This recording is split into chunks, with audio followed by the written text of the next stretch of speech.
Collecting a variety of ingredients is a good beginning for a beautiful bouquet. Over the years, we have sort of honed in and categorized our favorite elements for bouquets, and they are as follows. So we do focal, we do filler, spire, greenery, and texture. Now, bouquets don't always need each of these elements to be what they're meant to be, but this is a good starting point for us if we want a variety of textures and shapes to fill in our bouquets. So we're just going to do a little series here on the different categories. Today's category is focal flowers. That's the big showy blooms that you see in the bouquet. We're just going to list a few of our favorites. We're starting kind of in spring and moving down through the season. So the first one is ranunculus. And it's not a beginner flower. We call it an intermediate flower. It takes a little bit of skill to grow this one, but it hardly needs an introduction. I meet very few people who don't know what ranunculus are. They're so beautiful. I generally start them in January and December or January, plant them out a few weeks later, and then they start blooming a few months later. I don't get just a ton of blooms from them because we have a very early warm summer. But if you have some frost cloth, or even, depending on your zone, a low tunnel, you can grow these too. It's not that hard. My favorite varieties to grow have been, well, if you can afford it, get the Italian ranunculus varieties. They're bigger, they're showier. What are some other? Amandine. I love the salmon varieties. I love salmon ranunculus. There was that one mix that we got from Van Engelen, I think, maybe, but I can't remember the name or even of it. Eden Brothers does mixes too. They had like a Right. romantic mix and a secret garden mix.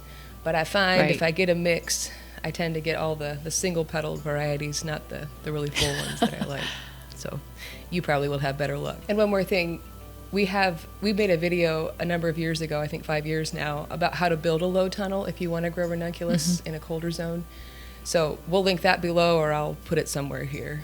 Peonies are another one of those gorgeous spring flowers that we love to have. There's a reason we dug all of our peonies up in our old garden and took them with us. If you pick them at the right stage, they can last pretty long in a bouquet. They fill that gap in between spring flowers and some summer flowers, especially if you pick them at the marshmallow stage and put them in the fridge. They'll keep for months, so you can pull them out, and use them as you need them. We also have a video on how to pick those at the right stage and store them in the fridge if you're interested in that. Some of my favorite varieties are, Sarah Bernhardt. That's I think top of the list. And there's a darker Sarah Bernhardt. I forget what it's called, but I love that shade as well.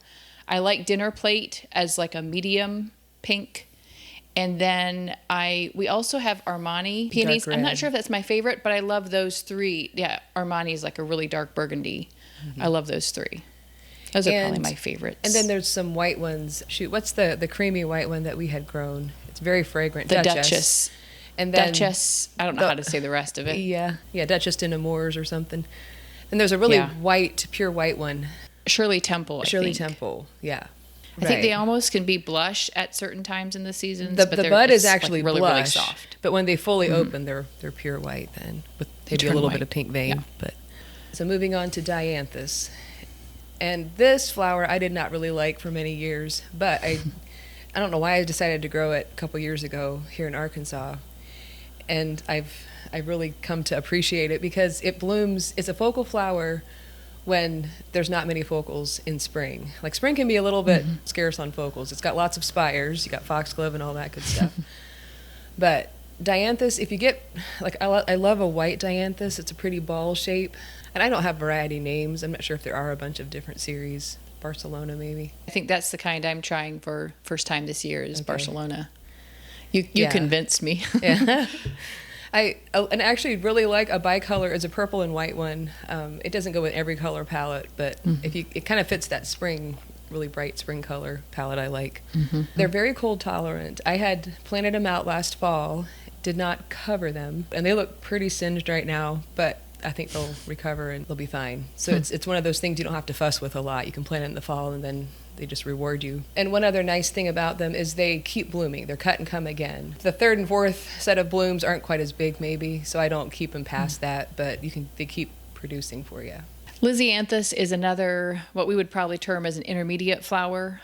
They can be a little finicky to start, but they are so pretty in bouquets, and they They are sort of set it and forget it, except for don't forget to weed them. That's the one thing that has taken down some of my lisianthus in the past, is they take so long to grow. But they start out really small, and they need a long growing time, and they stay small for a long time. So just keep them weeded. They do like very fertile soil as well. In most zones, you'll probably have to start them inside under lights for several months, or in a greenhouse before planting them in the spring. I like to get mine out in the garden a couple weeks to a month before the last frost, because they can take a little bit of frost. If the temperatures are getting really low, I might just cover them with a frost blanket or something. We love using these in bouquets because they mimic the shape and the size of a rose, but they are half the work. They do a lot better in a lot more zones. Like, you get them established in the spring, and mine here bloom, it depends when I start them, but like July, August, September. I mean, I had blooms almost all the way to frost this year. I think I started mine a little bit late, and so they all bloomed a little later. They're actually pretty cold tolerant. I had some that I overwintered from the year before. Just really? Accidentally. Leaves had blown onto that patch. I hadn't got it cleaned out yet. And when I went to clear it out in the spring, I realized, oh, these are still alive. They were just short little plants. A little bit concerned about rosetting, which is something they'll do if they get too warm. But they didn't. They actually bloomed. It took them a while to bloom. I thought maybe they'd bloom earlier than the others, but they didn't. But I got a good crop out of them. Oh, that's awesome. Yeah. I think I've tried here, but I think our winters just get too cold. Like, they just freeze out. As far as favorite varieties, I love the Corelli. There's a Corelli pink and a Corelli light pink. Those are great. And they bloom a little bit later in the year as well. Like, that's the thing with lisianthus. They have different categories, and they bloom in their different categories. So you kind of have to keep that in mind. Just got to do a little research. I like the Roseanne Brown. I had that this year, and it went really well with some of my color palettes. So I'm a fan of that one. And there was a Alisadora, I think was the name. Those are some of my favorites. Yeah, mine too. So then moving on to summer focal flowers is the good old zinnia. Everybody can grow those. And they're a very rewarding flower to grow. They will bloom. They're workhorses. They've come out with some pretty pastel varieties. You're not locked into those bright orange, red, pink, fuchsia, whatever. If you like those, I've actually come to like those too. But you can get a pretty ballerina zinnia from Johnny's Seeds. We like the Benareed's Giant series. Those are really big. They almost look like dahlias, some of them. And Queen Lime series, we like those as well. A zinnia is one of the first flowers people will grow when they start growing flowers. I think what I would say is, don't overlook that in your search for bigger, better, showier flowers, because those are ones that we can rely on every week for bouquets. There is one I'm excited to try this year, one variety. It's linen from Johnny's Seeds. It's like I haven't seen that one. Like a creamy color. It's a new one they came out with this year, I think. Rudbeckia is another one of those flowers we like to treat as a focal flower. I would say especially the double flowered ones. There's some that are just, have single petals or like a single layer of petals. Those maybe aren't quite as big and showy as I'm thinking specifically the Sahara, but they're fluffier, and they look like a focal flower. They do best under the long days of summer, but they like to get established earlier. Late winter, early spring, I think, is often when I start mine, and then they bloom around July. Okay. That's when we have like some of the longest daylight, I guess. Sunflowers. Mom used to grow these beautiful branching multicolored sunflowers, and I love to pick a bouquet after we'd clean the house, fix a bouquet for the dining room table. But the bad part about them was they would shed a lot of pollen, and then pretty soon there'd be just a snow of pollen on the tablecloth. So I think if you sell flowers, you probably should try to get pollenless varieties. And there are a number that I've been trying and failing, I should say, but I've been trying to get a succession of sunflowers to bloom June, July, August for sure. Because if you can master that, you've got a bestseller that everybody will want. Like, people just love sunflowers. I don't know why, but they do. Actually, I do know why I love them too.